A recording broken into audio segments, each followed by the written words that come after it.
Hello students, as according to revised syllabus of CBSE, chapter 5 is not in your syllabus. So today we are starting chapter number 6, that is lines and angles.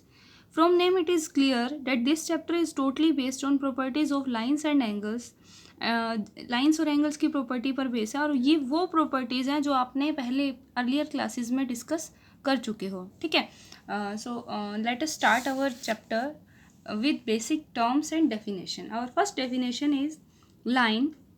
A line is a straight one-dimensional figure having no thickness and extending infinitely in both direction. Line वो होती है, एक straight line है जिसे हम दोनों direction में बढ़ा सके, डेट इज़ लाइन, जो दोनों डायरेक्शन से हम बढ़ा सकते हैं. ठीक है.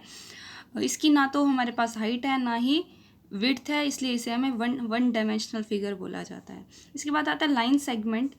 Part of line with two and points.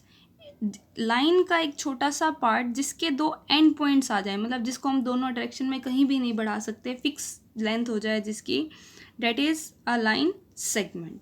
रे क्या होता है? A part of line with one and point, जिसका एक एंड पॉइंट हो लेकिन दूसरा एंड पॉइंट फिक्स ना हो, जिसे हम एक तरफ से बढ़ा सकें, डेट इज़ रे.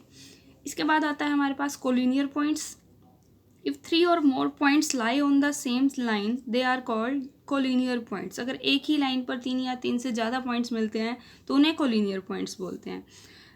देन अगर वो एक लाइन पे 3 या 3 से ज़्यादा पॉइंट्स नहीं हैं तो उन्हें क्या बोल देंगे? Non collinear points. ठीक है. नेक्स्ट हमारा आता है एंगल. एंगल क्या होता है? अ shape formed by two line segments और रेज. एक ऐसी शेप जो दो लाइन सेगमेंट और रेज से बनती है, diverging from a common point. एक कॉमन पॉइंट से दो रे या लाइन सेगमेंट से जो फिगर बने उनके बीच में जो ये होता है उसे हम क्या बोलते हैं? एंगल. और इन दो लाइन सेगमेंट हैं चाहे रे हैं, इनको बोला जाता है साइड्स ऑफ एंगल. और जो कॉमन पॉइंट जिससे डाइवर्ज हुआ है उसे बोला जाता है वर्टेक्स. ठीक है. एंगल्स की डेफिनेशन के बाद हमने पढ़े थे टाइप्स ऑफ एंगल्स. कितने टाइप के एंगल्स होते हैं? टाइप्स. सबसे पहला हमारा जीरो एंगल होता है, इक्वल्स टू 0 डिग्री. जिस एंगल की वैल्यू 0 डिग्री है वो उसे क्या बोलते हैं? Zero angle. उसके बाद आता है एक्यूट एंगल. जिस एंगल की वैल्यू 0 से 90 के बीच में आए, that is acute. Then right, जिसकी वैल्यू इक्वल्स 90 डिग्री है, जो 90 डिग्री का है उसे राइट एंगल बोलते हैं. 90 टू 180 के बीच वाले को ऑब्ट्यूज बोलते हैं. 180 को स्ट्रेट बोलते हैं. 180 से तो बड़ा है बट 360 से छोटा, means that angle which lies between 180 and 360, that is known as reflex angle. If angle is measures equals to 360 degree, then that is known as complete angle. ठीक है.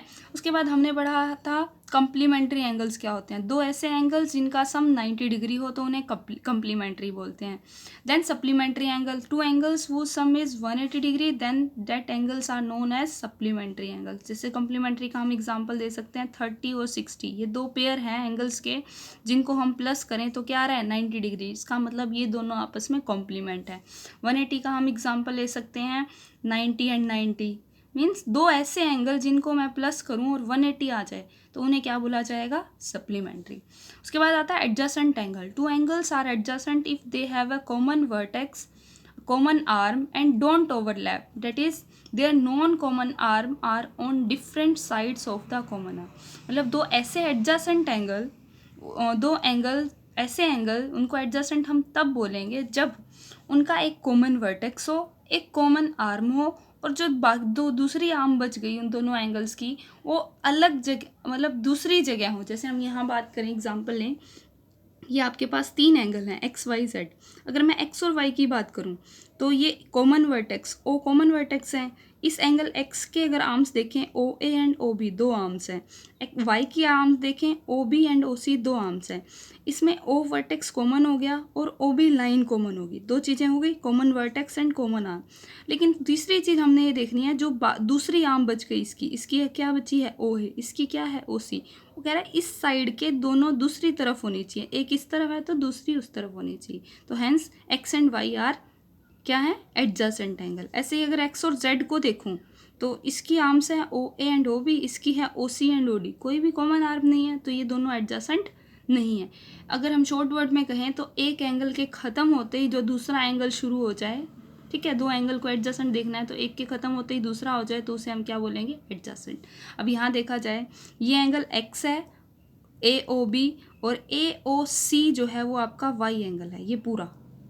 ठीक है, तो देखा जाए तो OA और OB इसकी आर्म्स है, OA और OC इसकी आर्म्स है, तो OA दोनों में कॉमन है और O वर्टेक्स है। दो चीज़ें तो इसकी सही इसके साथ मैच हो रही हैं डेफिनेशन के साथ, लेकिन तीसरी चीज़ ये कहती है जो नॉन कॉमन आर्म्स हैं वो एक उस तरफ होनी चाहिए, कॉमन की एक इस तरफ होनी चाहिए। अब कॉमन आर्म तो A है, वो A है, और दोनों आर्म्स दूसरी कहाँ, इसी तरफ आ रही हैं, इसका मतलब ये दोनों एडजेसेंट नहीं है। या हम अपने शॉर्ट डेफिनेशन के अकॉर्डिंग एक के ख़त्म होते ही वाई शुरू नहीं हो रहा है, इसको वापस हम पीछे आना पड़ रहा है, इसका मतलब ये एडजेसेंट नहीं है।